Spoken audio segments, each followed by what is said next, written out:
We are about almost a little bit over a month until the NHL Draft heads to the beautiful city of Vancouver, British Columbia.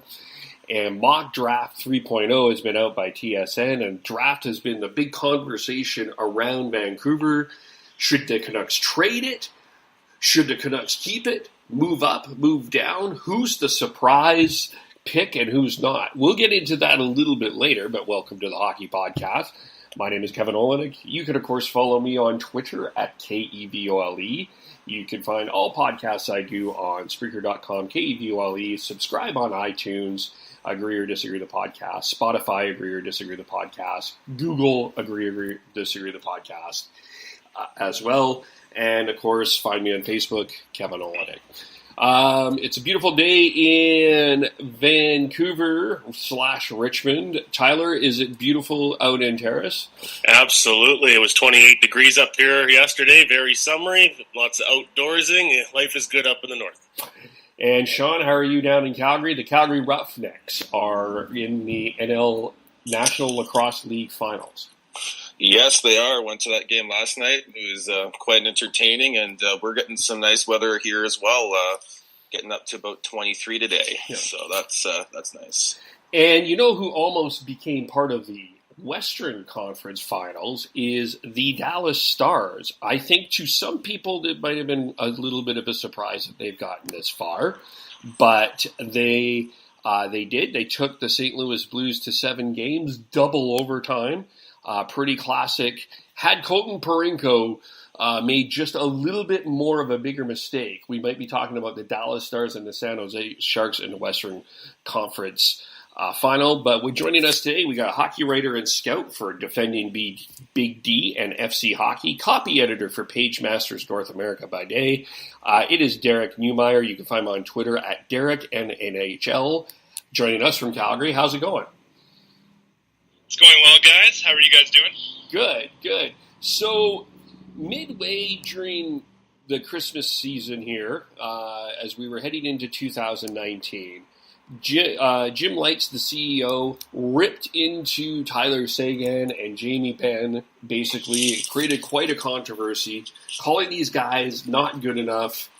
Lots of questions came in for the Dallas Stars of what exactly was going to happen. Are you surprised? Should we be really this surprised that the Dallas Stars got this far in the Western Conference? I don't really think so for a number of different reasons. First and foremost, I think it took the team a little while to adjust to new head coach Jim Montgomery, and it also took Jim some time to adjust to the NHL. He's a rookie coach coming straight out of the NCAA, so naturally there was a bit of an adjustment period there. What the Stars tried to do at the start of the season was play more of a high-tempo offensive game. You know, Jim Montgomery came in, he saw Tyler Seguin and Jamie Benn and John Klingberg and thought, okay, maybe we can make this team high-scoring and fast like they were under Lindy Ruff. But it didn't really work. The team didn't really have a lot of forward depth outside their top line, and it just wasn't really working, and it led to some difficulties with the team. I think part of why Jim Lights made the comments that he did was just the Stars were kind of lost a little bit. They were lacking a bit of an identity. But after the comments were made, and starting sometime around January, the Stars really tried to do something a little bit different. I mean, they realized that they had some very good goaltending with Ben Bishop and Anton Hudobin. They realized they could try and do something different, maybe play more of a defensive style of hockey. And it actually really worked for them. They cut their high dangerous scoring chances in games down. They got great goaltending, and I think that's one of the things that really carried them far in the playoffs. As everyone who watches a lot of hockey knows, things tighten up a lot in the playoffs. Defensive teams can go really far, especially if you're riding a hot. And that's one of the main reasons why Dallas got as far as they did. Another big one was adding Matt Zuccarello at the trade deadline. So Dallas suddenly, all of a sudden, had some more offensive support to back up the big guys. Sean, Tyler, do you have 3 questions? Yeah, I think that what you said there, Derek, is definitely something that I noticed is that they definitely had throughout the year got a little more depth and because one of those big players that stepped up was Roope Hintz, and stepping into that second line center role and pushing Jason Spezza into down the lineup, I think was huge, because it gave him more depth on the fourth line with Spezza, and Roope Hintz stepping up and being a legit second line center for them helps them long term. Oh, yeah, absolutely. And Hintz was all over the lineup in the latter half of the season. He was playing on the top line at times. There were games in the playoffs where he was technically the Stars' first-line center, and they'd bumped Tyler Seguin down to the second line. Yeah, it can't be overstated just how much Hintz brought to this team and added to their depth scoring. Suddenly you had a top line that could have, Benn and Radulov and Seguin, and you had a second line that had Zuccarello and Hintz, and Jason Dickinson is a really good support player as well. So all of a sudden, the Stars had two really good scoring lines that they didn't have in the early half of the season. I want to go back to the comments for a sec here about Jim Lights calling out Benn and Seguin. What did that do to draw more attention to the Stars in Dallas, do you think? Like, did it sort of inject a little more attention and buzz around the Stars? Do you think that was somewhat calculated in that regard as well? Not just to get the players going, but to kind of get more excitement around the Stars in doing that? It's hard to say. I mean, I understand what Lights was doing. I mean, he saw a team that was struggling in the standings, and he was kind of fed up. He wanted to try and do something, anything really, to jumpstart the team.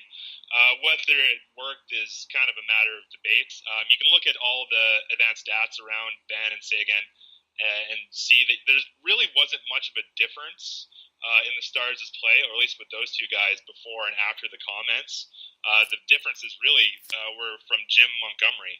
So a lot of people are saying that, Jim Lights, he sparked the team with his comments and it changed the fate of the season. Not really. The big changes were really what the coaching staff did to better utilize the pieces they had on the roster at the time, like I was saying earlier, by shifting to more of a defensive style of hockey and, supporting Ben Bishop first and foremost until they got Zuccarello and Hintz and opened things up a little bit more later on in the season. So the comments are pretty controversial and they're still kind of a point of debate, but I don't think they quite had the effect Lights probably wanted them to have. I think if you're really looking for a reason why the Stars turned things around so much, the biggest one would definitely be the coach, Jim Montgomery. Yeah, so in terms of a first-year coach, making quite a drastic adjustment mid-season with veteran NHL players, that in some cases cannot go well. Why did it go well here? I think there was someone on Twitter that asked this as an Oilers fan. What did Jim Montgomery do that Ken Hitchcock could not? Jim Montgomery, if anything, is kind of a combination of both Lindy Ruff and Ken Hitchcock. And the reason why the big change that the Stars made halfway through the season worked is because the big guys that have been around for a couple of years, like Benn and Seguin and Klingberg and Lundell, have played for both open, freewheeling style of hockey that Lindy Ruff used to coach, and then also a shut-it-down, trap style of hockey that Ken Hitchcock used to coach. So when Jim Montgomery came in and decided he had to try both of those to see which one would work best for the team, it was able to work because guys like Benn and Seguin had done both. They'd done the high-flying style with Lindy Ruff, and it worked for them. And they tried the defensive, close-it-down hockey of Ken Hitchcock, which didn't quite work as much for them.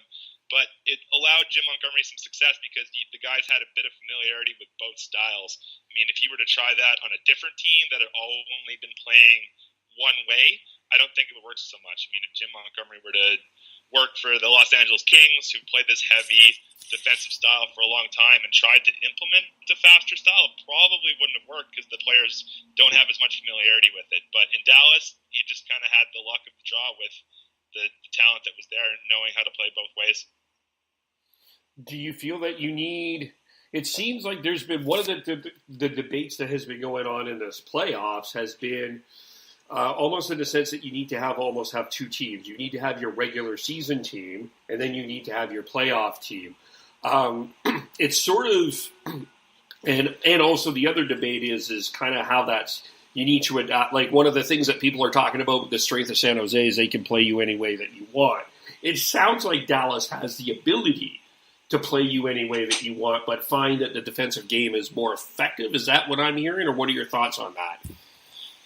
It seems that way right now, yeah. I mean, their best player this season, I would argue, was Ben Bishop. So it made sense for the Stars to try and focus their game plan around him. You know, cut down the amount of chances he has to face, maximize his ability.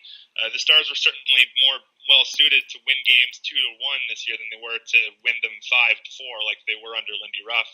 But yeah, I think what you said ties into really what it's going to take to win in the NHL now and going forward. You need a team that doesn't have a lot of weaknesses. It's fine to specialize in one area or another to be, you know, that high-scoring offensive team or that stout defensive team, but there's just too much competition and it's too close these days in the NHL. If you have any weaknesses, teams are going to find them and they're going to exploit them. But yeah, I think one of the reasons why a team like San Jose is so effective is because they can play anyway. They can get good goaltending when they need it. They can score lots of goals. They can push the pace from the back end. But they can also play a sound defensive game if they have to. And I think that's really going to be the key going forward. And I think it's something that is going to be a big advantage for Dallas going forward, is that they have experience playing both ways. And once they refine both their offensive game and their defensive game, I think there's going to be a lot of potential there for success. You said you were talking about how one thing that San Jose does well, and one thing as well as Dallas, is pushing the puck from the back end. Dallas has Miro Heiskanen and John Klingberg.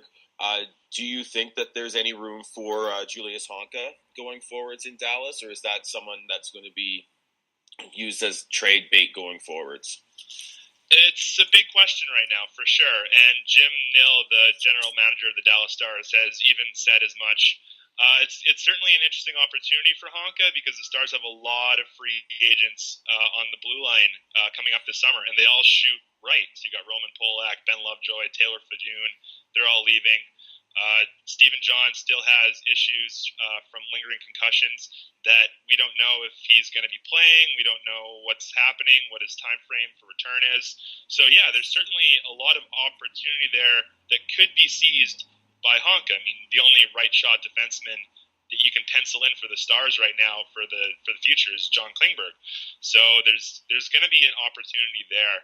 But, I mean, if the Stars decide that what they have to do is trade Honka, that's certainly going to be an option.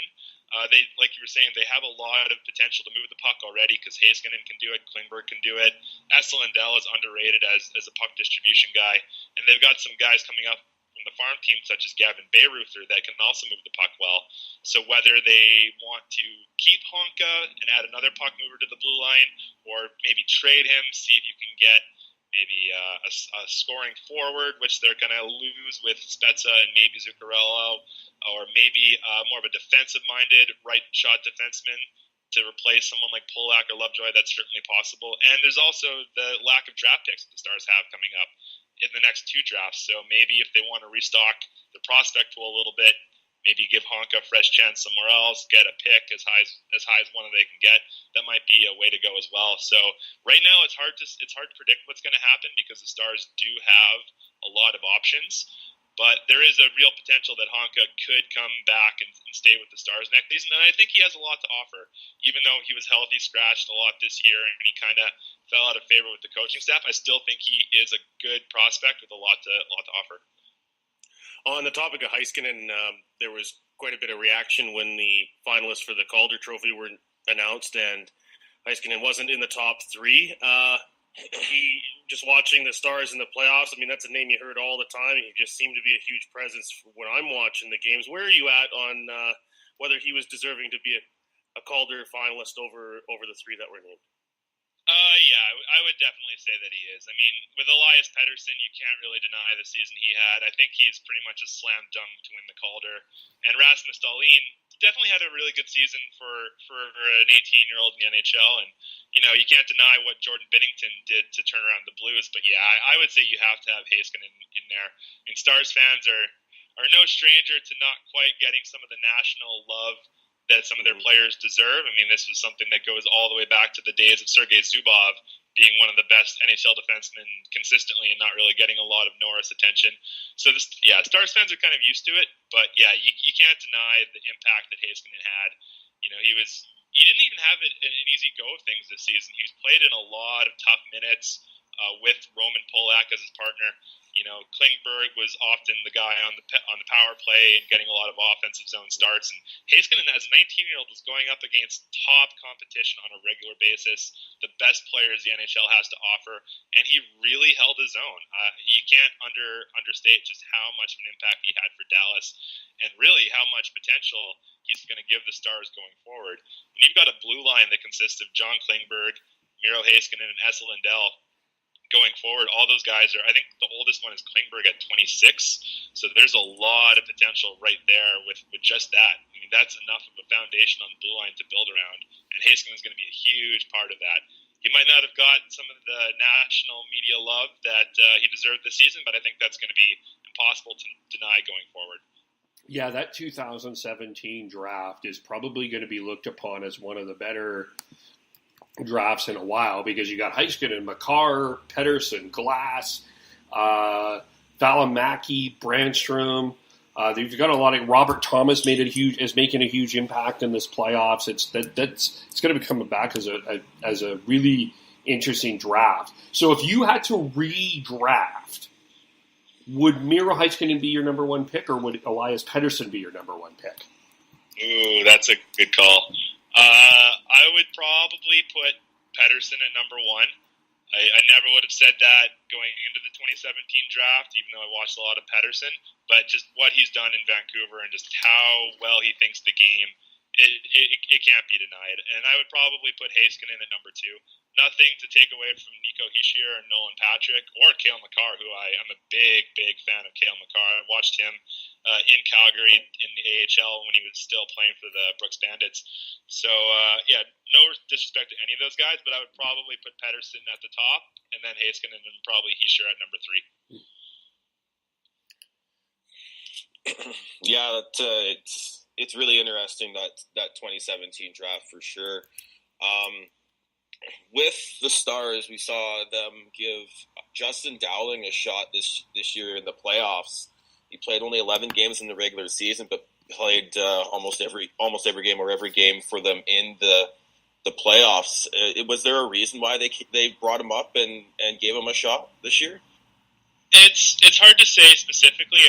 Unfortunately, I can't read Jim Montgomery's mind or Jim Nill's mind, depending on who was really responsible for that decision. But I think a large part of it had to do with Dowling's play in the Calder Cup playoffs last year for the Texas Stars. He was their best player. He was playing a great 200-foot game, making a huge impact on the ice on a regular basis all the way up to the finals. And I think that was something that the Stars looked at and saw just how well he handled pressure, how well he was able to withstand the physicality of the playoffs, and thought, okay, this is a guy that we want to have in our lineup. I mean, Dallas had a lot of options for slotting guys onto that fourth line. Tyler Pitlick was in and out of the lineup, mainly due to injuries. Dennis Gurianov played a lot of games during the regular season. Joel Esperance was in there. Val Nichushkin played 54 games. But I think what Dallas really wanted primarily was a guy who knew how to handle the extra pressure of the playoffs and knew that they could handle it. And I think that definitely played the biggest role. The fact that Dowling is a center also helped a lot. So you had him able to take draws on his left side with line mate Jason Spezza taking draws on the right side. So you can never have too many centers in the playoffs, so I think that played a part too. But the fact that he played a lot in the playoffs last year is probably the biggest factor. Yeah, it was good, really, really fun for me to see as he played for the Airdrie Extreme with my brother back when they were 14 years old. So it was fun to see him get a shot and get a legit run with an NHL team. So that was fun to watch from my end. Yeah, Dowling's a great guy too. I've met him once upon a time. He's really nice, really humble, down to earth, has a really good attitude towards the game. And it was really nice to see him get this chance because he's put in the work over the years, and I really think he earned it. Derek, I want to ask one guy that I think seems to be a pretty clutch guy who seems to come through at the right time. And I don't know if the Stars plan on bringing him back. It's Alexander Radulov. What's the thought process? Is this a guy that you think that the Stars should be considering bringing back at a certain price, or was this a 1 year for Radulov and he should move on? Do you mean Zuccarello? Because Radulov is actually locked up for a few more years. Okay, according to I don't see him on Cap Friendly, so I thought he was in UFA. But there he is. Never mind, he's locked up. You're right. Sorry, my eyes deceived me. But maybe you still kind of talk about the impact that Radulov has had, and maybe get into Zuccarello a little bit too, for sure. Yeah, Radulov is definitely considered a core piece of this team. By all means, he loves living in Dallas. He loves being around some talented players such as himself in Sagan and Benn. And, the Stars offered him quite a big contract with a high cap hit and a long term when he hit free agency from Montreal a couple years ago. So they really believe in him. But the big question, I think, going forward for the Stars is going to be Zuccarello. They paid a high price for him at the trade deadline. He came in and, unfortunately, he got injured right away. Broke his arm in his very first game, which was a shock to Stars fans. I remember watching that game, and it was kind of heartbreaking to see their big new acquisition go out so soon. But he was huge for them in the playoffs. Like I said earlier, he added some offensive depth to the team that they were lacking early on in the season, and it made a huge difference. It's really interesting because part of the condition of the trade that Dallas made with the New York Rangers at the deadline was that if Zuccarello signs with the Stars, their third-round pick that went to the Rangers for the 2020 draft becomes a first-round draft pick. So there's a real big decision to be made there by Jim Nill, whether they want to sign Zuccarello, who by all means is a great fit for the team, and give up that first-round draft pick in 2020, or let Zuccarello walk, try to find someone else in free agency, maybe a Matt Duchene or something like that instead. But it's going to be a tough call for them. Zuccarello has said more or less that he likes playing in Dallas, and he likes the fact that the team took a chance on him at the trade deadline and believed in him. And he certainly brings an element to the Stars that they've been missing. They have a team with a lot of big forwards. They can, play fast in transition. They can cycle the puck a bit. But Zuccarello adds a level of playmaking and creativity that the team just doesn't really have a lot of. So, yeah, it's going to be a really big decision to be made there by Jim Nill and Zuccarello, too, just to see what happens with that.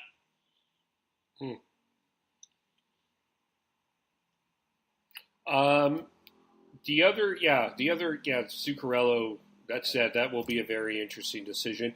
What do you say is the biggest need, though, for the Dallas Stars going forward? Definitely a defenseman for the top four. Like I was saying earlier, you've got Klingberg, Lindell, Heiskanen. They're locked in. Those are your big three. But they need at least one more guy, preferably someone who can play a bit of a shutdown role, defend leads late in the game, kill penalties. John Klingberg can do that in a pinch, but it's not really his strongest suit. And like we were saying earlier, Julius Honka, that's not his game. And we don't know what's going on with Stephen Johns and his health. So what they need is someone that can step in, play a top four role. Really, just they need another Stephen Johns. Unfortunately, those things aren't exactly easy to find. There's not a lot of big defensive right shot defensemen in the NHL. That's why there's such high demand, especially when it comes to the draft. So that's going to be their biggest thing. Whether or not they can fill that need it remains to be seen.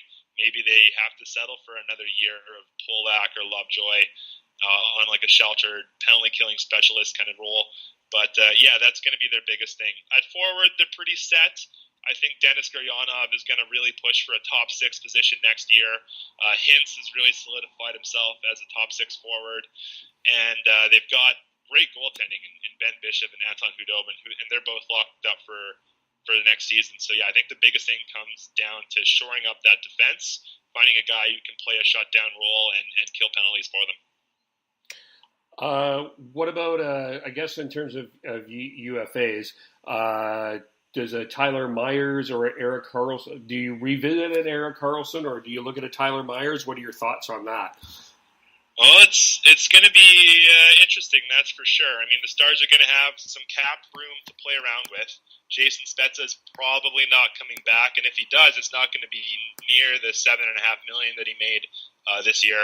Mark Mathot had a big cap hit for them. He's an unrestricted free agent now. Martin Hansel his career might be done due to lingering back issues. So they have money to play with. Some of that's probably going to go to the forward core on someone like Zuccarello, perhaps, but they also do have a lot of money to spend on someone like a Tyler Myers. I don't know if Carlson is going to quite fit their plans because he's going to draw a really, really high contract in free agency. Some team's going to offer him the world, and I don't know if the Stars are going to quite have the ability to offer him that, but they could be really aggressive with someone like Tyler Myers, who would definitely check a lot of the boxes I was just talking about as someone who can play. He's more of a two-way guy as opposed to a defensive specialist, but he could certainly kill penalties and play a shutdown role if he had to, especially with his skating and his reach. Cool. Oh, did you guys have anything else to talk about at the Stars? No, I'd like to get into the upcoming draft with Derek here. Yeah, let's do it. Looking at the future considerations rankings, you quote very high and much higher on Peyton Krebs than anyone else has been. This looking through the various rankings, you guys have him sitting at fifth, I believe. In your latest he's going to be pretty high for us, yeah. Yeah.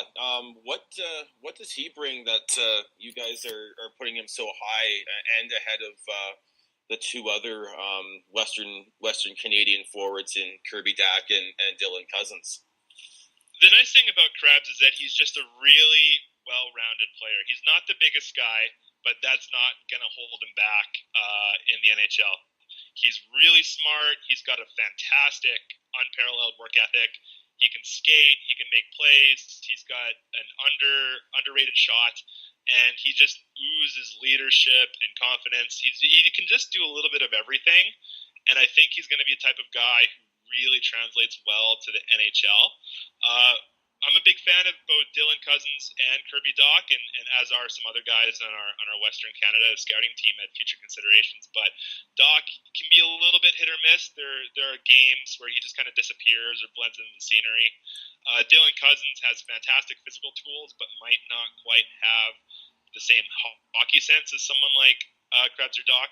So they're all really close. I mean, we had a really long debate between those three and Bowen Byram as the four big guys out of the dub this year, trying to rank which one goes higher. And really, there's very, very little air between all of them. They're all fantastic prospects. I think they're all deserve to be in the top 10.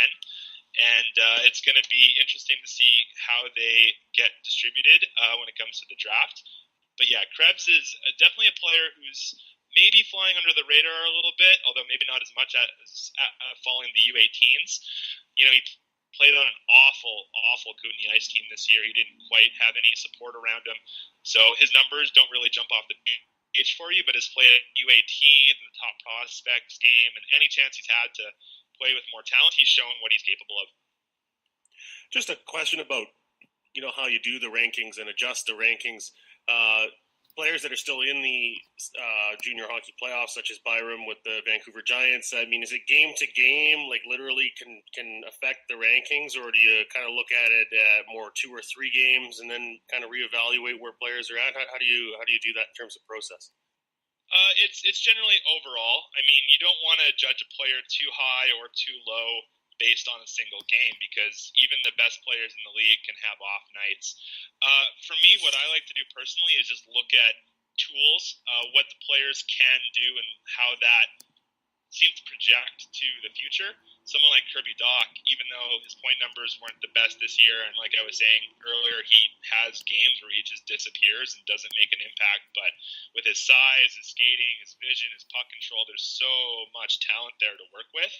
So there's not really one set way of looking at it. We try to look at a number of different things. I mean, how the how the players respond to pressure, how they play with their teammates, how consistent they are. So we try to get as many viewings as possible. I mean, I've seen Peyton Krebs, I can't even count how many times this season, compared from the Hlinka selection camp to the Hlinka tournament to in Calgary to the top prospects game, the U18s. And then I combine all my views and my notes with the other Western scouts who've seen him. So we try to make as big of a picture as possible, collect as much information as possible, and then really narrow it down from there. So usually one bad game or one really great game isn't going to be enough to move the needle significantly in one way or the other. But if there's a pattern of a guy, having a lot of games where he disappears or doesn't play well, like Kirby Dach, then that factors into the bigger picture. So one of the interesting things is the TSN rankings has dropped Podkolzin out of your top 10. You still, futures considerations, still have him in your top 3. Where are you at with him? What is the concern with him, and what is the hope with him at this point? Well, Podkolzin certainly factors into what I still consider the top 10, that tier of prospects just below Jack Hughes and Capo Caco. So I think Podkolzin is a hard player to get a beat on, just because he's kind of been all over the place this season. He was great at the Hlinka, fantastic at the World Junior A Challenge, and then split time in 3 different Russian leagues this year, and then was a little bit disappointing at the U18s. So it's hard to get a good beat on a guy who is bouncing around so many places. I didn't even mention he played at the World Juniors too. So he's been kind of all over the place. And I think that might be one of the reasons why he was a little bit off at the U18s. I mean, this guy's played a lot of hockey, been on a lot of flights this year, kind of all over the place. But tying into something I was saying a few minutes ago about tools, you can't deny that Podkolzin is very, very, very skilled. He's an explosive skater. He can make quick moves with the puck at full speed. He's a great shooter. He's an underrated playmaker. He's got a really good work ethic. I mean, at the World Junior A Challenge, he was just a wrecking ball. He was just cycling the puck and forcing the play on a consistent basis. So even though some of the numbers might not be there, I mean, in the Junior Russian League, he didn't put up a point per game or anything like that. And at the U18s, his numbers weren't the greatest. But I think you look at just what he can do. He can do things with the puck that other players can't. He can skate better than most players in the draft. And I think over time, once he's had some chances to refine his game a little bit, get into a set system with a team that can develop him up and teach him all the things that he needs to do to be successful in the pros, I think he's going to be really, really successful. So I would say he's right in the mix of things with those big Western guys and with all the big guys from the United States National Team Development Program. It's all really close between all those guys, but I would say Podkolzin's still right in there. How big is that second group behind Caco and Hughes? I would say it goes from 3 all the way till 10. So Podkolzin, Krebs, Dach, Cousins, and then Zegras, Turcotte, and Boldy from the USA team. I would also say you could maybe put Philip Broberg in there as well. I wouldn't be surprised at all if the team takes him in the top 10. So for my tier personally, I have it going from 3 all the way to 11, which is pretty good. I mean, the guy who goes 11th this draft might be number 3 on another team's board. That honestly wouldn't surprise me because there's a lot of talent there. So if you have any pick from 1 to 11 in this draft, I think you're in a really, really good position. What about Cole Caulfield? Because he's been he's caught some attention, but there's concern about his height and his weight. You don't have him in that tier. So what are your thoughts? Caulfield's definitely close, and like Broberg, I wouldn't be surprised if he was a guy that some NHL teams had in their top 10. I mean, you look at the success that Alex DeBrincat has had in the NHL this year. He's been just unstoppable. He's been phenomenal, and Cole Caulfield plays the game in a really similar way. I mean, you can't deny that there are limitations to being a shorter player. You don't have the same kind of reach that someone much bigger has, and when it comes to the spacing of the NHL, reach can go a long way to winning pucks and protecting them. But what Caulfield did this year with the national team it's undeniable how talented he is. His shot is phenomenal. His hockey sense is phenomenal. I think he's going to be a very, very good NHLer. I don't know if he's quite at that same tier as the other guys. I think he's very close. I would say he's going to go probably from the 10 to 15 range, but I also wouldn't be surprised if he goes top 10 because he's definitely talented. If you think you can take what he does well and find a good place for him in your organization, surround him with the right line mates and the right system, I think he can turn into an absolute star in the NHL. Earlier today, you tweeted out that you think Matthew Robertson is going to go higher than expected.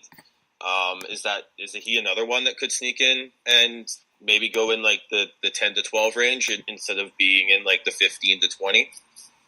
I think it's possible. I could definitely see him go into the 10 to 15 range. Robertson is a guy stylistically who really reminds me of Hampus Lindholm, who plays for Anaheim. And Lindholm in his draft year was looked at as maybe like a 10 to 20 pick, somewhere in that range. Anaheim jumped up and took him, I believe, 6th, just because when you look at what he can bring to the table, and Robertson's the same way, it's just really rare to find defensemen who have size and skating and hockey sense and puck control. And Robertson checks off all those boxes. You know, he might not be the flashiest of players. He might not be a big point producer in the NHL, but he just brings a really solid, consistent game to the table, and there's so much room for growth there. He's a guy that doesn't really have a lot of weaknesses to his game. He's a superb backward skater, great one-on-one defender. So even though he doesn't look great in the highlight reels necessarily, I think he's the type of guy who can play a lot of minutes in the NHL, play on the penalty kill, play in a shutdown role, drive possession, and do it all fairly reliably and fairly easily with regards to how he fits into a system and what the coach needs him to do. And I think there's a lot of value in that.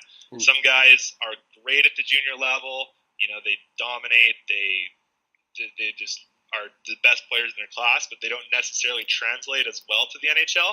I think Robertson is kind of the opposite, where he might not be a dominant defenseman right now, but there's so much of his game that's going to translate well to the NHL. He'll develop lengthier late. He'll develop more later. Yeah, I would certainly say so. Tyler, did you have a question? No, I'm all good. Okay. At this point. Okay, I have a couple of questions. So, one of the things that is kind of coming up a little bit here in the Vancouver media market is the idea of should the Canucks move up or should the Canucks move down?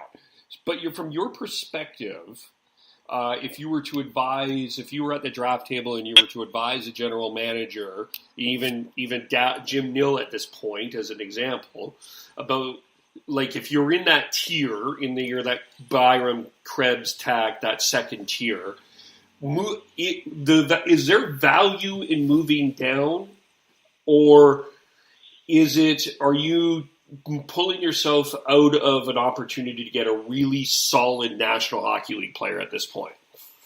The Canucks are picking 10th, is it? Yeah, so some are tossing out the idea as an example. Consider trading that 10th pick for PK Subban. I mean, it depends on what the Canucks are looking for, whether they want to try to win now, try to make the playoffs next season, or if they want to think more long-term. If I were the Canucks, what I would do is stand pat. I mean, I don't think there's really a lot of value to moving up in the draft just because all those guys in that tier are so close. Maybe if there's someone that you really, really think is the guy, move up a few spots if you think you have the assets for it. I definitely wouldn't drop past the 11th pick or the 12th pick. 12th would be as far as I would go for sure. I would slot Caulfield in at that 12th spot. But there's just so much potential in that higher tier right now. And like I was saying, a guy who might be number 3 on a lot of teams' boards could fall all the way down to 10th. So you have the possibility of getting the 3rd best player in the draft with the 10th overall pick. I think that's a pick you hold on to, unless you find someone like a PK Subban who's absolutely worth it and established that would be an equivalent player to trade for. Are there other NHL teams that you think would be motivated to try and move up in the order? I think a lot of them will. I think anyone that's sitting maybe 13th or later is going to be trying to do anything they can just to slide in. I mean, if you've got the 18th or the 19th pick and you can slide into the number 10 or the number 11 spot and hope you get the third best player in the draft, which is a really real possibility, I think teams will try it. I don't know if any of the teams that have picks 1 to 11 are going to bite. I think that's pretty unlikely at this point, but you never know what's going to happen in the draft. But yeah, I would say that some teams are certainly going to try. Yeah, that's the thing, right? Is like it's so hard to make these deals now, especially with salary cap considerations and all the other factors that go into moving your draft position. But it's always interesting to hear someone's take as to whether they think there's a particular team that might be making an aggressive move. Yeah, it's really hard to say. It depends on what teams are looking for and what their plans are. And unfortunately, I can't read minds, so I don't know what teams are. I don't know what teams are scheming out there right now. What is your opinion? What is the U.S. national development team doing that is having? They have. At least I count on yours. We got Vlasic to go back. We got Alex Vlasic at 29. You've got, of course, the 3 Turcotte, Boldy, and Zegras. You got Cam York. What is the U.S. national development team doing? You got Spencer Knight as well.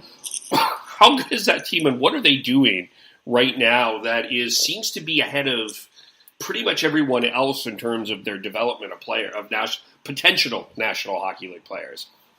I would say it's right there in the name. It's the word development. They set out to develop the best players in the country into the best hockey players in the world, and I would say they've done a really good job at that. They have just fantastic facilities and fantastic staff.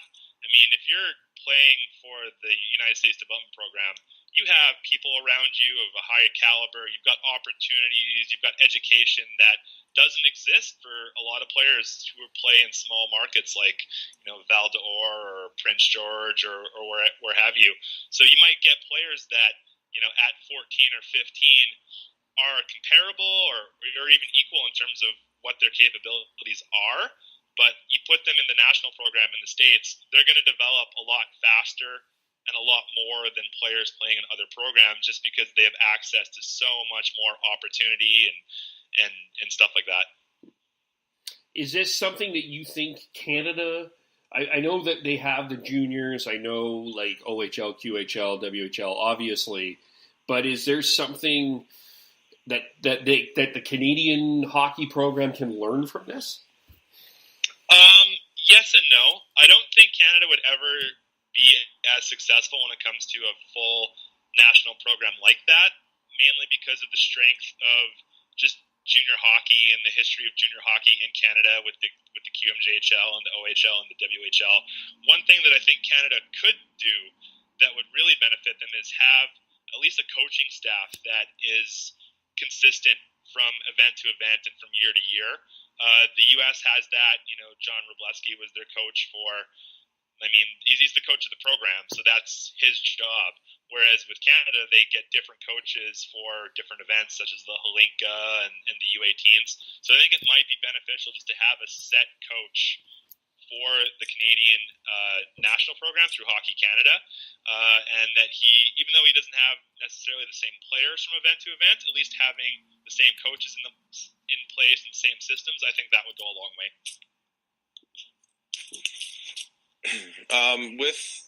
With the Canucks, they have Jet Wu, who's playing in the WHL and just got traded to Calgary. In your opinion, what does that do for him and his development next year? I think it's going to be a really good opportunity for Wu. He's going to be playing a lot of minutes in Calgary. They paid a high price to get him. It seems like they really, really like him. And Calgary wants to make some noise next year. They had a bit of a surprise season this year. They made the playoffs when I think a lot of people didn't expect them to. They beat a very good Lethbridge team in the playoffs, which I don't think a lot of people expected them to.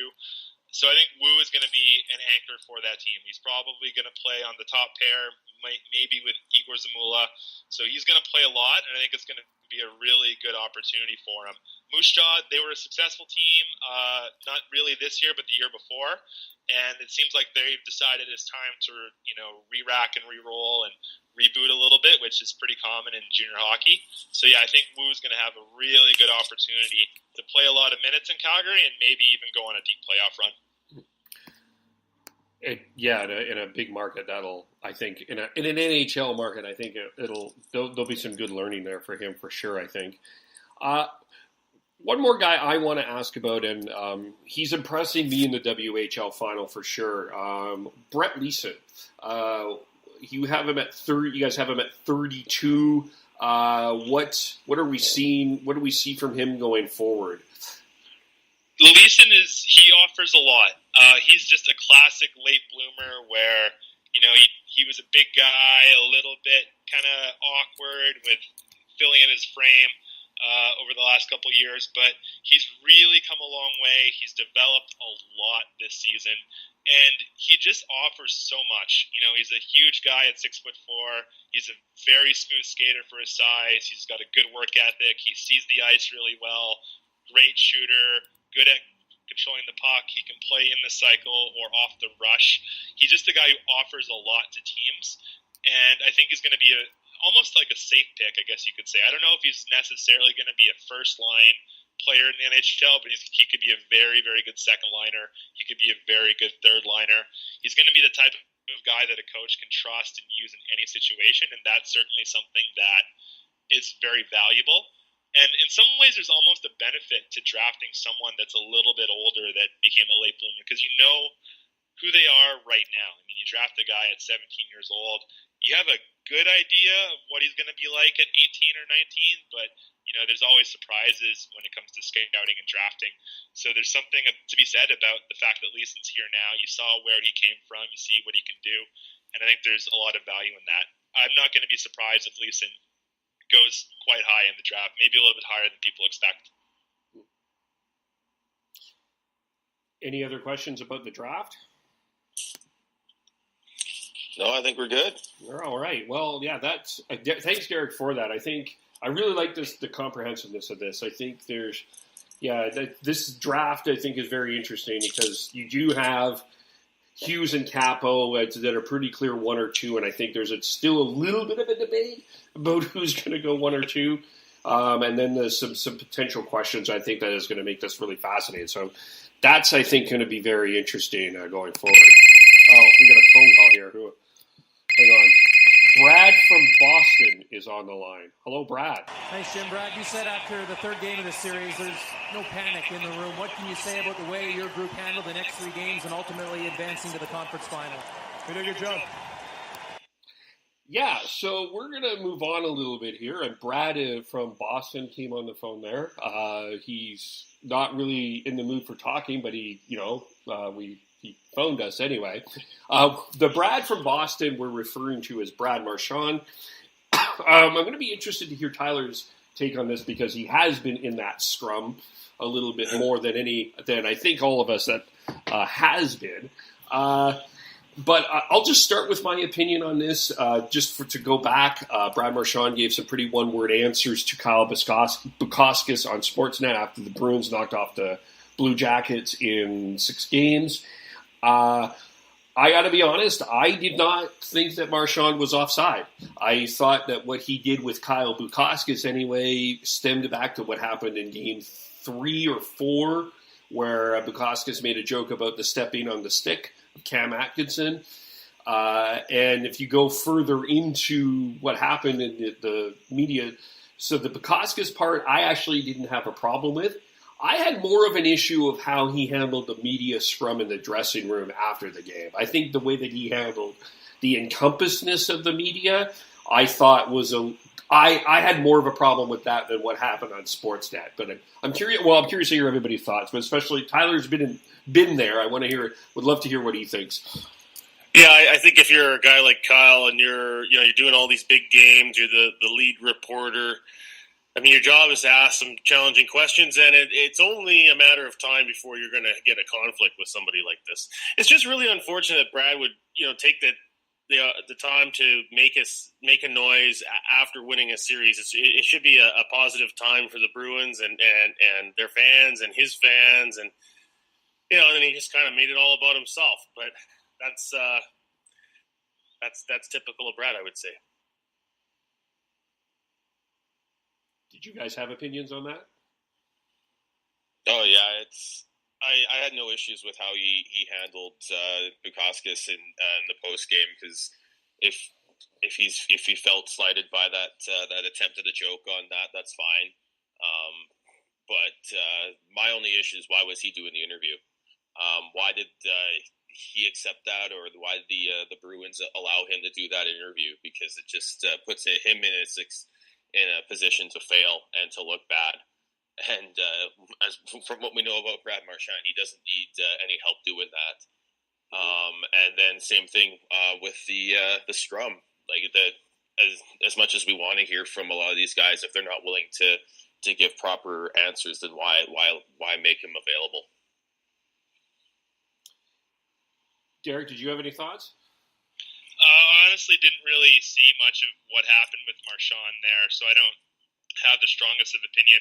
I know it's part of a player's job to talk to the media and kind of be almost like an ambassador for the team.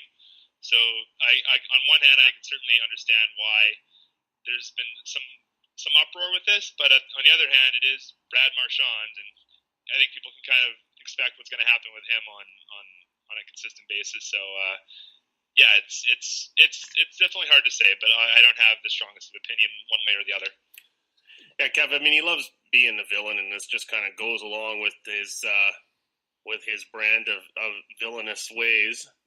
So it's a new one. What's kind of fun is that Sportsnet's kept Bukauskas out in the East. He's covering the Bruins Hurricanes Eastern Conference Finals. So we'll see if there's any other interactions that are short like this. Well, it felt to me like, even if you go back to the scrum, when I listened to the scrum, because Chris Johnson asked a question, and it was like, next. He answered everybody else's question. It was a one-word answer, but he gave an answer. But the only one he didn't answer was the Sportsnet guy, was Chris Johnson from Sportsnet. So it seemed to me that he had an issue specifically with Sportsnet. And I don't know, like, what the rule is. Can he turn down an interview? Or is there, like, a fine, or is it required? Like, I'm not sure how the planning of that goes. That's one thing I'm a little confused about, because my understanding is they go to the player before the game, and they're like, okay, this is the guy they're going to talk to. You're going to be talk to if you win the game. I don't know how that all works, and if he declines that, is there a fine for that, or? Yeah, I don't know how it works in the NHL. I know from doing other sports, like lower levels of hockey and the CFL, near the end of the game, you can put in your requests with the PR people, and if they line up a player, then the player is obligated to do it. So I don't know if the Bruins public relations people kind of got fooled there a little bit, and Brad was requested, and they're like, "Oh yeah, he'll do the interview," and then we see what we saw. Yeah, I'm curious. I don't know. I'm curious about that, because it's I mean, he may not have been in a position where he could say no, but who knows about that. Mm-hmm. And yeah, it is the Brad Marchand way, I guess. It's I'm not calling him a fantastic human being. He absolutely is not a fantastic human being, but I kind of understood what he was doing with Kyle there a little bit. The other issue that is causing a lot of friction and frustration, and this has been something that has been a big problem throughout the playoffs. First, I guess it comes down in an over-encompassing thing, and sorry, Tyler, I understand how I'm going to word this maybe one way, but it's the officiating. Specifically in Game 7 in the Colorado-San Jose series, you had a very questionable offside call, too many men on the ice call that cost Colorado an opportunity to tie the game, and they're looking at that as an opportunity for. That's one of the reasons that San Jose won. You go back to Game 1 of the Eastern Conference Final, And there are 2 penalties on Dougie Hamilton that some people are very questionable on. So I guess the first part of this is, and I asked this on Twitter, is it time to eliminate the offside review challenge? I'm getting to that point, yeah. I liked it initially because there were a number of occasions where the calls were wrong. They resulted in goals, and you could say, well, if they had the help of the video, then they wouldn't have had this mistake impact the game. But now we're at the point. Baseball's like this too. Now they have video review, and I mean we're measuring millimeters out there as to whether a hand comes off the base or whatever. I mean it's not really how it was intended, and it's not how the game was played for decades and decades and decades. So it's kind of troubling now with what we're seeing with the offside thing. I mean, if you're Gabriel Landeskog, I mean, how are you feeling now in the offseason about that whole, was his skate in contact with the blue line business there in Game 7? I don't know. One thing that the CFL does, which I think, and I don't know if you, Kevin, or others have talked about this on Twitter, but some kind of like an eye in the sky type of thing to help the officials, maybe a solution. I know the CFL has for every play they have the all 12 or the all 24 shot that shows everybody on the field, and if there's if they spot the ball in the wrong spot or something, there's the call comes from above to make the correction or whatever. Stuff like that where they can provide a little bit of help to the officials, but you can't. Unfortunately, I think there's no real solution to fixing consistency, right? I mean, we can't have the game entirely refereed with video. We saw one really egregiously soft call in Game 1 of the Eastern Conference Final, and it seems like the pendulum's swinging back and forth now throughout these playoffs. They make a couple, make some strong rulings, some 5-in-a-game rulings in the first round. There's all this uproar, and now the referees are swinging it back the other way, and they're not calling very much, and it's just super frustrating. I'm frustrated watching. I mean, I think it's just total friggin' guesswork out there now as to what you're going to get. I don't think the referees know what they're supposed to do. There's uproar after every game, and I don't think it's going to get better anytime soon. I mean, they cut a couple of I'm going to say 3 really experienced referees from the first round: Brad Meyer, Eric Furlat, and Dan O'Halloran, just because of poor performance, which is fine, but then it leaves the crew for the rest of the playoffs with even less experience when you really need the experience in these bigger games.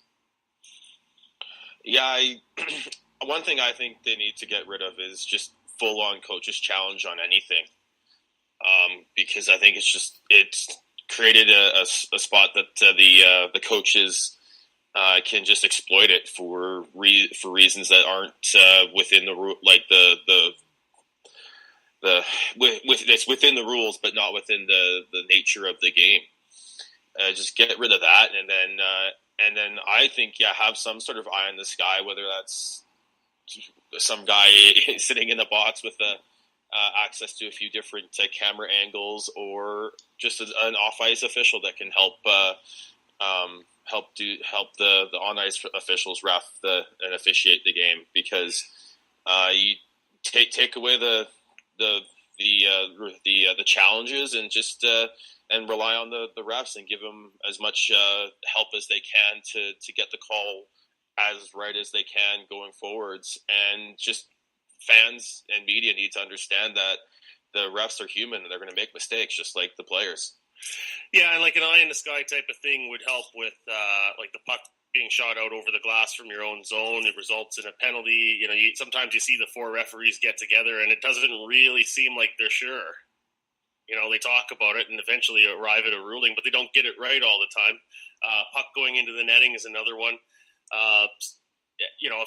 Sometimes we've seen some examples where the puck has hit the netting, come back into play, the whistle hasn't gone.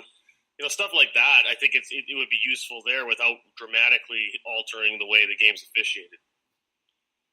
I think one of the things that people need to realize is that no matter what happens now, whether they keep the challenge or get rid of it, mistakes are going to happen. There's just hockey moves too quickly, and there's even with some eye in the sky help, I don't know if there's a way to catch everything. I do honestly feel bad for the NHL in this regard, because no matter what they do, there's not really a situation where everybody wins and everyone's going to be happy. And I think that's something that people are going to have to almost accept about the game, is that sometimes calls are going to get missed, or calls are going to get made that shouldn't have. And I think it's just going to come down to minimizing the amount of damage, but I don't think there's ever going to be a way to really get rid of all of it. Are we satisfied with the quality of NHL officials? Tyler talked about that there was 3 experienced officials that were eliminated in the first round because of performance. Are we satisfied that the referees that we have on the ice right now are of NHL quality? I think it's the best that you're going to get at this point. And I talk about the quality of officiating more generally not getting better. The game keeps getting faster and faster. It gets more and more difficult to officiate. There's rule changes every few years. And yet what's coming up through the amateur ranks is thinner and thinner in terms of depth. So I don't know where we go from here. I think if there was a solution, we'd have it in place by now. Yeah, I think part of it is finding a way to get people in younger to learn the game and grow with the game.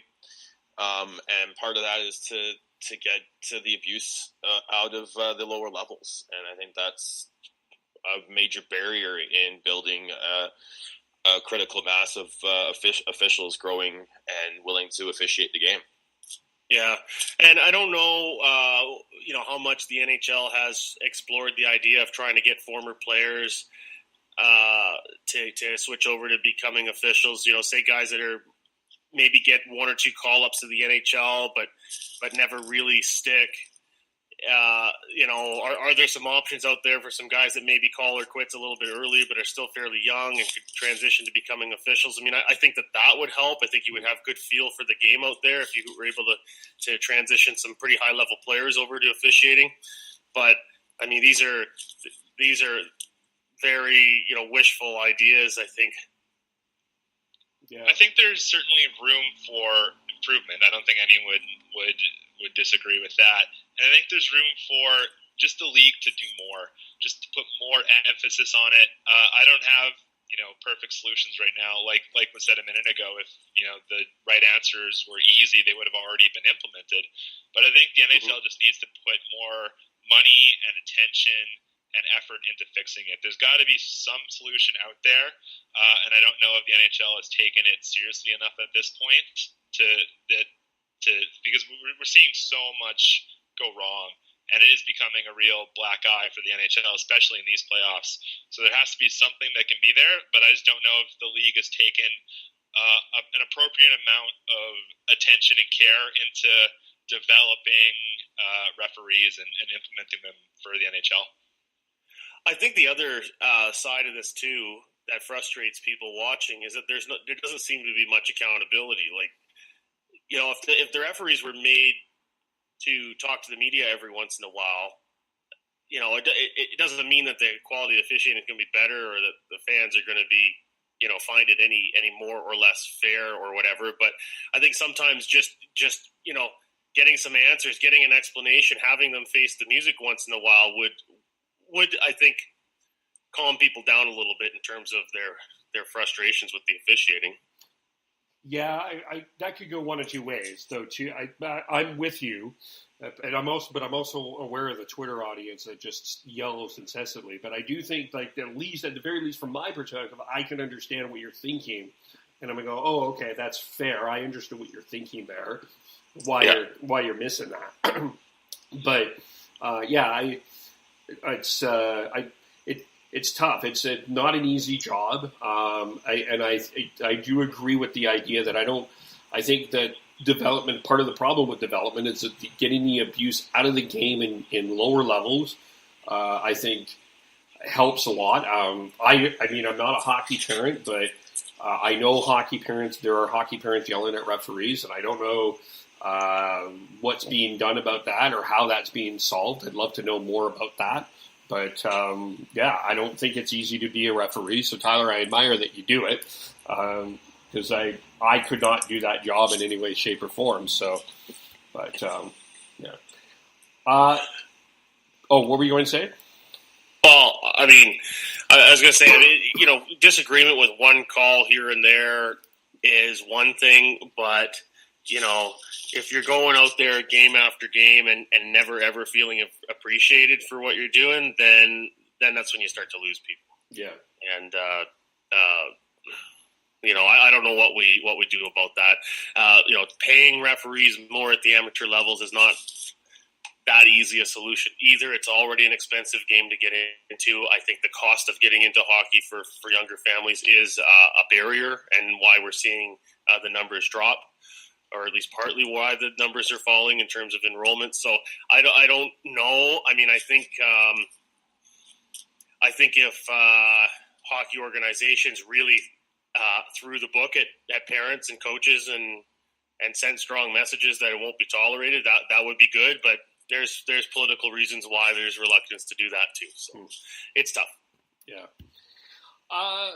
Just to move on to the conference finals, Derek, from your perspective, I would be curious of what your thoughts are after seeing 7 games of the St. Louis Blues. I think that the general consensus is the Sharks are the favorite. What chance are you giving the Blues in this series with the San Jose Sharks? Well, St. Louis, if I recall correctly, was the best team in the NHL from, I think, February onwards. I might be a little bit off on this, but they were either the best or the second best team in the latter half of the season. I mean, better than anyone, including San Jose. So they certainly have momentum on their side. The call-up of Jordan Binnington has really changed everything for that team, and they're playing with a ton of confidence. They believe in themselves. Craig Berube taking over, he's implemented a system that really works for them. And as we had kind of talked about earlier with the Stars, St. Louis is just a team that's really built for the playoffs. You can't really wear them down. They wear you down. The Game 7 against Dallas was hard to watch for Stars fans because they just got punished. St. Louis was physical, they were aggressive, they controlled the puck the whole game, and the Stars didn't really have much of an answer. So I think there's a lot there. The real wild card for me is going to be Vladimir Tarasenko. He's been a little quiet in these playoffs, but you can't expect that to keep going. He's a player with game-breaking ability and some really high-end scoring talent. So I think there's a lot, almost potential there that St. Louis hasn't even fully tapped into yet, even though they've won 2 rounds. The Patrick Maroon, for somehow has just turned his game around. He scored the game winner in Game 7, a pretty touching moment with his son there. That's going to be interesting as well. The Parenko-Bouwmeester pairing, although almost, I don't think we've talked about how it wasn't talked about enough how close Colton Parenko was to almost Steve Smithing that for St. Louis, because that was pretty damn close. But Sean, Tyler, what are you giving St. Louis? Do you see St. Louis having a chance here against San Jose? Or it should be a really competitive series. Yeah, Martin Jones is as a goaltender, when he's on, but he definitely has his moments and stretches where he's not, and if he's not, then the St. Louis with as the steel cold Jordan Binnington and emotionless Jordan Binnington backing them, I think there's no reason why you can't see them pushing it and giving them a good run. I'm going to give the Sharks a slight edge, but I mean, it's almost flip a coin with this series. I mean, they've both been on really great runs with a lot of really clutch play involved. So, but with the Sharks now getting Pavelski back in there, that's certainly a boost. I didn't think that they would get past Colorado with him out for most of the series, but then he shows up in Game 7 and helped them win. Yeah, it's quite something. We also talked just now about refereeing. And I think that's something that plays into St. Louis's advantage in this series and just in the playoffs in general, where the refs put their whistles away and don't call a lot of stuff that they did during the regular season. And for a team like the Blues that plays physical, they're in your face, they can skirt the line a little bit with regards to what they do, I think that's going to be a big advantage for them. I mean, there was a moment in Game 7 against Dallas where Matt Zuccarello was driving the net and it was really interference. There's no way to say what happened to him wasn't interference. He didn't touch the puck. He wasn't close to it, and a St. Louis defenseman just basically grabbed him and just shoved him all the way away from the play. And I think that's something that the Blues do really well, and it's going to be an advantage for them going forward. Interesting. Yeah, it's a good point. Yeah, it's a very good point. Yeah, St. Louis. Yeah, I do see this as a 7-game series. I'm picking San Jose, but I'm liking what St. Louis is bringing to the table here. I think it's going to be a heck of a fight. That one thing that does concern me is that it'll be 21 games for the San Jose Sharks in these playoffs. At some point, they're going to run out of gas. They're running on fumes now, so that's the one thing that concerns me. But so I feel like Boston is a little bit of the overwhelming favorite. I mean, against Carolina. Their media isn't even giving respect to other media if they have a Southern accent. They're just hanging up on them. Moron. Anyway. Does Carolina have a chance? I think so. Yeah, what Carolina does well and is that they're a very good team at generating shots and generating chances. They've been near the top of the league of doing that for the past couple of years. And if Peter Mrazek can give them the goaltending and make the key saves, then they definitely have a shot. Feels like with Carolina, they've caught some lightning in a bottle. I mean, who figured that they would make it this far? They beat the defending champs. They swept the Islanders, a pretty good team, which swept their first-round series. So you can't write off Carolina, but Boston just it's hard to ever doubt that core and the way that they play. They're so equipped for the playoffs. So yeah, I would say that Boston's the favorite, but not overwhelmingly so. Yeah, I would agree with that. Like the series in the West, I think the series in the East is going to really go down to the wire. Teams have been underestimating Carolina all season and all playoffs, and they've made opponents pay for it. I mean, they're a team that can really turn a game on you. They've got some really high-skilled players with Aho and Teravainen. So there's some potential there that they have to break open games, and they don't necessarily need to play one way or another. They've got a deep defense core that can kind of slow you down and stop you from generating a lot and protect their goalies. And I can't say enough good things about what Rod Brind'Amour has done for that team. I mean, it's kind of a cliche at this point, but his players would run through a wall for him. He's got them motivated. He's got them thinking about the playoffs the right way. And I think that is going to be a big factor in whether or not they can go forward. If Carolina wins this series, I think it's going to be because Brind'Amour just kept the team on the same level, on the same page, and had them thinking positively and amping them up a bit. They are battle-tested, too. They've got, Brind'Amour as a coach. They've got Justin Williams in there, who finds a way to get to the Stanley Cup Finals. Jordan Stahl, too, yeah. They are Colonel McElhaney has been there. They have that big three of defense that I think is you could make an argument, actually. I wouldn't laugh at you if you said Carolina had a better 6 defensemen than Boston does. I think it's pretty close. So I'm I don't usually pull, but I think that the Carolina, it's a good story, and I don't think that Carolina in the Stanley Cup Final is necessarily going to be as bad for the NHL's TV ratings as some think, but as some of the TV experts are thinking. Because I think that there's a lot of people that are kind of enjoying what Carolina is bringing. Well, the whole bunch of jerks thing, I mean, if you're a casual hockey fan on either side of the border, it's intriguing. Yeah. Yeah. Yeah. And I think that there's a lot of people that hate Boston. Like everyone in Vancouver. I think it's a requirement to live here. There's still a lot in Montreal. Yeah. So, is there anything else we want to talk about? I just stumbled upon a interesting trade rumor.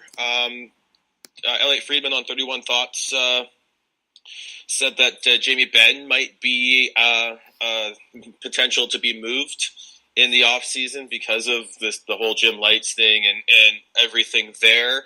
So that makes, but he does have a no movement clause, and there's talk that he would only go to BC, so to Vancouver, and now which gives the rumor mongers and everything something to chew on.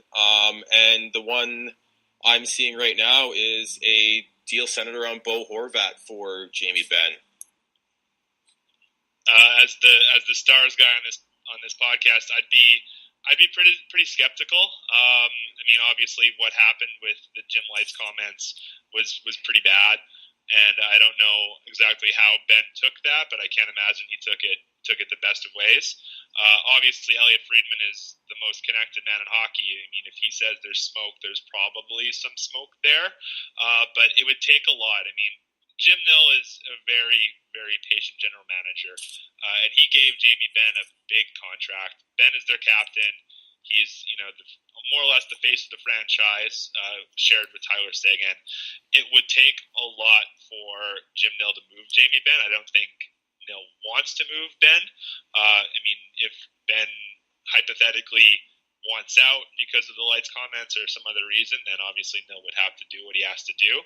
But if it happens, I think it's going to take a lot of work and a lot of talking. It's not going to be something that would happen on a whim. I would just think that how far the Stars got in the playoffs this year and how their season ended up, that the whole Jim Lights thing is water under the bridge. Like I don't know. It seems kind of. I mean, again, it's Friedman, so he's got a lot of credibility, but it seems a little pie in the sky to me that Jamie Benn would want out now. What about Seguin, though, Derek? Is he safe, or is he a guy? Is he a movable option? I would say he's safe. I mean, by all means, he seems to love Dallas. He likes the market. The fans love him. He does a lot in the community. So I don't think there'd be any real desire to move him. I think Seguin handled the comments maybe a little bit better than Ben did. I mean, Seguin, is used to having a lot of stuff said about him. With how things ended in Boston, it was pretty ugly. Seguin really handled it actually quite maturely. So I don't think there's any concern with him about the comments or where things are going forward. And he just signed a big extension with the Stars. I think he wants to stay, and I don't think there's any reason why Jim Nill would want to move him. For you guys, Sean and Tyler, how comfortable? Like, let's play this scenario out, and let's say Ben is what Friedman says about Ben is true. How comfortable would you be giving up Bo Horvat?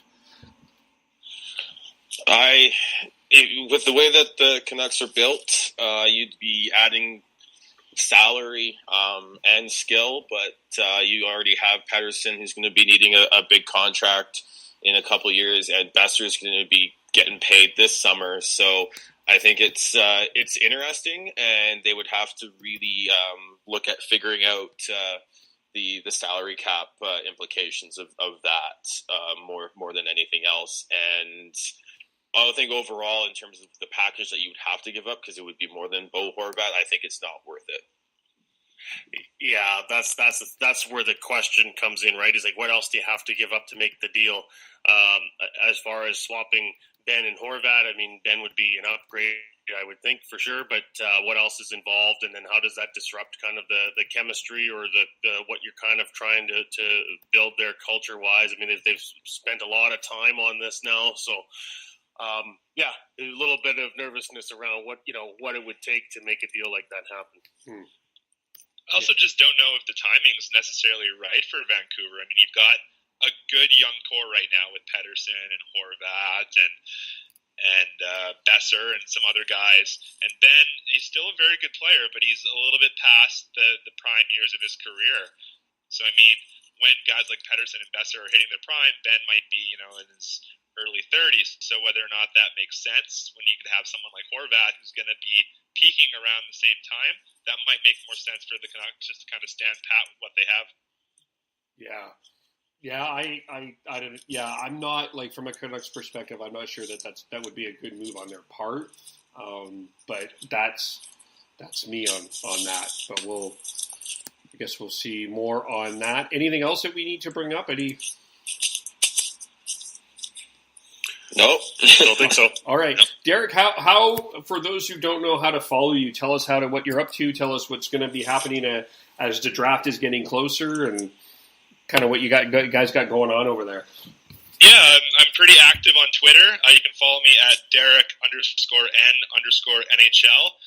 With future considerations, our draft guide is coming out in the near future. We're just putting on the finishing touches with that right now. Some of the rankings will have changed from what's currently advertised on our website and elsewhere, so keep an eye out for that. We've had a little bit of change there. With defending Big D, I'm going to be starting up my draft prospect profiles going forward. Taking a look at guys that should be available or might be available when the Stars pick at number 18. So I won't be doing profiles of guys like Jack Hughes because, let's be real. But guys that are going to be in that 14 to 24 range, I'm going to be doing a lot of profiles there. So if you're interested in some of the prospects who might be around in that range, I'm going to try to go through all of them, write up what they're good at, what they're not, try to find a comparable NHLer, include some video work. So yeah, if you're interested in the draft, I do a lot of stuff there. So that'll be coming up forward. And I'm hoping to head to the draft in Vancouver in June. I've been talking with some other scouts about renting an Airbnb together. I was down in Dallas last year for the draft, which is my first time there. So, yeah, I'm excited for what the next couple months are going to bring. It's going to be busy, but it should be a lot of fun. How many mock drafts do you guys do? Sorry, say again? How many do you guys do? How many mock drafts do you end up doing? Like, when is your drop dead deadline? Well, we're doing future considerations. We'll be doing a mock draft coming up. We'll be doing one. And SB Nation, which Defending Big D is a part of, has usually taken part in a mock draft, so we'll probably be doing that again this year. So for me personally, it'll be 2. Okay. With future considerations, we're going to be doing our big draft board, which is going to be, I think, up to 250 or so picks. So there's going to be a lot of information there. The guide is going to come out sometime in the next month, and it's going to offer a lot of information. And if you're interested in guys that your team takes in the 6th or 7th round, there's a good chance we'll have reports on them to give you an idea of what they're good at and what they're not. So, yeah, that'll be something to look forward to. Cool. Sean, Tyler, where do we follow you? What do you got going on? I am BeardyConnect03 on Twitter, and I've been working with Cam Robinson as well to get him on later on this month to talk more, get more in depth on the NHL draft again. Cool. Yes, that'll be the end of May. We're scheduled at this point, I believe. Yep. Yeah. Tyler? Cam's a great guy. You'll enjoy talking to him. Right on. And I'm on Twitter at TNoble, TNOBLE. All right, and follow me, KEVOLE. Derek, it was great to have you on. We really appreciate it. Thanks for taking the time. Good luck, and we will talk to you very soon. Awesome. Thanks for having me. You guys were great. All right. Thanks, guys, and we will talk to you all very soon. Bye for now.